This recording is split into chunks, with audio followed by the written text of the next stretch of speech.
Hello folks, it's Anahita Rao, and I wanted to speak about something a bit lighter today, more fun. I think we've been too serious recently because there's just so much going on, and we're all hearing all the sort of the negative news and the doom and gloom. So I thought, let me do a series of something a bit more fun, a bit more light, and I'm going to do this over the next few days, and I'll sort of post it one by one. So what I'm going to do is I'm going to go through each nakshatra, all 27 of them, and I'm going to talk about compatibility for each of them. Yeah. We all know relationship compatibility is a very popular topic, and it's much more complex than just looking at the moon placement. But the moon placement, and more importantly the nakshatra placement of the moon, is the key to understanding compatibility. So first I'm going to just talk a little bit about what is a nakshatra for those who are new to Vedic astrology. The heart of Vedic astrology is in fact nakshatras. Originally Jyotish was focused on nakshatras only, which is the movement of the moon through the constellations, rather than the sign, which is the movement of the sun. Nakshatra is basically a fixed star constellation in the sky where the planets are transiting. I would describe nakshatras as the passive but potent force which need the planets to activate them. Yeah. So it's vital to note the nakshatra placement, as this will reveal the inner motivation and the attributes of the planets that reside there or transit there. In fact, the calculations and predictions in Vedic astrology are made from the vantage point of the moon transiting a specific nakshatra at the time of your birth. The controlling planet of the nakshatra must be seen for its impact, as well as the deity that rules the nakshatra, to assess the entire situation and to see what's going on. Okay, so back to the topic at hand. We're going to look at nakshatra compatibility and see your best match from your moon sign. If you don't know where your moon was situated when you were born, then you can go to the chart calculator on my website, which is there for free, and you can plug in your details. It should pop up with your moon's nakshatra. Remember, this is the sidereal system, so it may place your moon in a different sign altogether from the tropical or the western placement. And for those who are watching all of the nakshatra videos, please note that this little intro will be repeated in all of the videos. Yeah, one more final thing I wanted to say about compatibility is that when it comes to looking for a match, this is just sort of a common sense thing, I guess, but it's very important. Please see goodness where it lies, rather than hoping for goodness where it does not exist. Yeah. We're all guilty of being with people that are not good to us or for us, in the hopes that they will be someday. So just don't get caught up in that illusion. Yeah. Astrology can, remember, astrology can only guide us, but we make the final call. Yeah. Okay, so let's get started with the nakshatra compatibility videos. Yeah.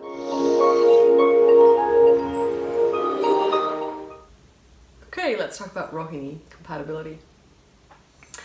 For ROHINI, your ideal life partner is Anuradha, and your most challenging life partner is Magha. Rohini and Ashwini can be your dream partner. They're exciting, they're fiery, they're passionate. They have a wild, untamable quality that you want to possess. And Ashwini find you sensuous and they find you desirable. And both of you are restless souls and find this quality in each other. It keeps you interested and the relationship fresh. Rohini and Bharani. This relationship with Bharani can be an exploration of sensuality and very fulfilling on a sexual and physical level. And be willing to be possessed by them. They can take you on a journey of love and ecstasy. You both enjoy the good things in life. Just beware of excesses. Rohini and Kritika, you'll find them warm, but also hard to resist. You'll plan your campaign to seduce them and bring them into your orbit. Their strength and their potency can thrill you, but soon you'll feel dominated by them. You can seek other relationships, and this means that Kritika will find it hard to trust you. Rohini and Rohini, you're a bit too alike. Both of you look at life with rose-tinted glasses. You can find the realities of the relationship hard to handle. Your search for the perfect partner may not end with each other. There may be lack of trust, and there may be some jealousy issues as well. Rohini and Mrigashira, this is a good friendship, and it's very good sex as well. You want the same things from life. You are ready to talk about love. You'll introduce them to sensuality and passion. They will be dynamic on the outside, but when it comes to intimacy, they like to call the shots. Emotionally complete and can be a very loving relationship. Rohini and Ardra. Your ruler of the moon fears and distrusts Rahu, which is Ardra's ruler. As the compatibility otherwise is quite high, the fear becomes excitement for you. Ardra's practical responses to your need for romance will irritate and frustrate you. Avoid becoming distrustful and possessive. Teach them about love and express your need for them openly. Rohini and Punarasu, you enjoyed their wisdom, finding their need to advise you quite comforting. You have enough confidence to wait for them to show their interest. You will probably need to teach them about intimacy. Both of you can be jealous and possessive and not too hot on commitment. Rohini and Pushya. Don't just look for superficial attraction with Pushya. They can love you in a way few others can. They may not allow you to indulge your romantic nature too much, but they will give you support, make you feel secure, and they can perhaps even bring some peace to your restless mind. Rohini and Ashlisha. Ashlisha are mystical, secretive, and at times manipulative. There'll be a lot of power plays and games. You can be intensely possessive of them. Both of you can be venomous, uncaring about the hurt that your sharp words can inflict. Ashlisha's way out is to become detached, where you can feel emotionally hurt. Rohini and Magha, this is probably your worst relationship. They can trample on your feelings and aggravate your self-esteem, but you find the rejection hard to deal with. Their philandering makes you extremely jealous. With Magha, it appears you can lose your sense of proportion, so careful there. Rohini and Purva Falguni. Purva Falguni will indulge you and try to fulfill your romantic dreams. They make an excellent foil for you. Their practicality gives a good base to your more emotional nature, and you can enjoy life together.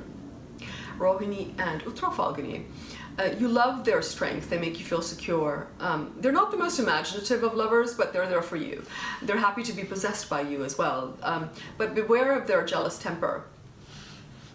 If you ever give them reason to express it, it can be very destructive. Rohini and Hasta. You enjoy Hasta's sophistication, but you also like their earthiness. You find it easy to connect to both sides of their personality. Both of you are moody, but this doesn't split you apart as you understand this behavior. You like Hasta's simple approach to life and enjoy teaching them to overcome their complexes. Rohini and Chitra. You're attracted to the dynamic, confident, and passionate Chitra. You let them dominate this partnership, enjoying this thrill of the power. But you also discover their selfishness. The more possessive you are, the more distant they become. Rohini and Swati. This is a spiritually complex relationship. You can be irrational in your mistrust of them. Again, it comes down to the moon and Rahu rulership. In relationships where compatibility is low, this fear is interpreted as lack of trust. so be watchful there. Rohini and Vishaka seem unable to understand your inner needs. They are happy to be with you as long as you play by their rules.